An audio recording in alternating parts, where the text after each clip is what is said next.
What is going on, Apex Legends community? Crunchline Gaming back here, and in today's video I'm going to be going over how to simply enter bot lobbies in Apex Legends Season 8. The only thing I want to talk about first and quickly say is that soon I will be releasing a bannable version of bot lobbying. It'll be more effective, but it could get you banned. But this is how to be completely untouchable by ban waves, and let's get straight into it. So the first thing, as always, you can choose a character with a low win rate, like Caustic, Mirage, one of those characters with super low win rates for Apex overall. And then what you want to do is just bring your character and jump off the map like you see me do in the clips behind you. At the very end, you guys will see me once I get into the actual game itself. I'll start hunting down people, show you guys kind of how the people play. Their movement isn't great, right? The reaction time isn't good either, so that's kind of why you get into bot lobbies, because they aren't the best players. Now everyone always asks me how this works, basically by taking a character, could be low win rates or could be your main if you want to level them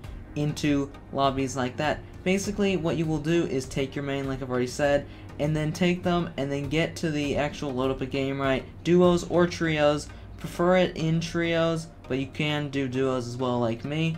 Then what you want to do once the match starts, launch solo and then immediately fly towards the edge of the map, whichever map you are playing on in Season 8, and then you will die and then immediately leave the match. And then at the end of the day, all this is doing is ranking you down. It's showing that you're a bad player in their algorithm in Respawn, right? So basically at the end of the day, it is just taking you down to worse players, because now the game thinks that you are a bad player and you're just tricking the system altogether. Now another important thing to know during this, once you get done falling off the map, some people like it at 5, that's kind of what I do. Some people like it more like 15 to get really down with like level 20s, but you'd have to be really good to have to do it that many times. Usually for me, right, it's a good 5 to 7 down, and then you should be good to go. Once you complete this, you're going to want to back out and close your application. This is going to solidify everything and let the Apex Legends, let your account kind of rest. It's going to go dormant. And basically what's going to happen on the computers, right, is it's just going to read that your account is dormant here. So that way when you load it back up, you will start off in bot lobbies. Now you could have done this anyway, but I find it's a little bit more effective to close your application, maybe even restart your gaming console, because they do have the hardware checks in platform, and then start up the game again and go from there. Whether you're going for your badges or you're just trying to get away from the sweats, that's what's nice about this method, is you can level it the way you want. If you want to play against level 200s, right, or if I want to go back with my 300s, right, and I'm stuck in level 500s, I can just do it until I see level 300s as a champion and as my teammate, and that's basically it. If you want to do this with friends, you can use them to get off the map, that's also good.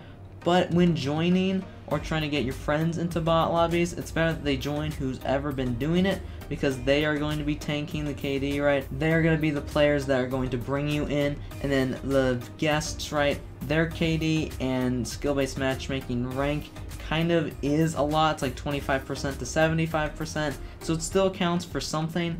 But having the host as the person who is at the helm, who's everyone is joining, that will be better, and that will make sure that you and your friends are able to get into bot lobbies. Perfect. The last thing I'll talk about is just a couple questions that you guys always have in the comments, so I'll try to cover them at the end, but of course just always shoot me a question if you need help. But basically, all the questions that I've been getting is it bannable? No.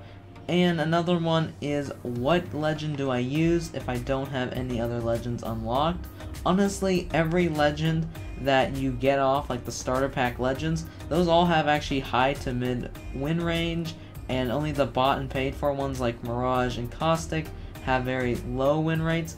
The only person, and this is out on a limb, they usually all have high win rates, but if it has to come down to it, I would try to use Gibraltar. He's still recovering because he used to have the lowest, then they buffed him, and now he somewhat has the highest. He's kind of like on an upward right now, but so is every other legend. So I don't really know what to tell you guys for that, honestly. Just whichever character you buy. Usually all the bought and paid for ones actually have really low win rates compared to your default characters.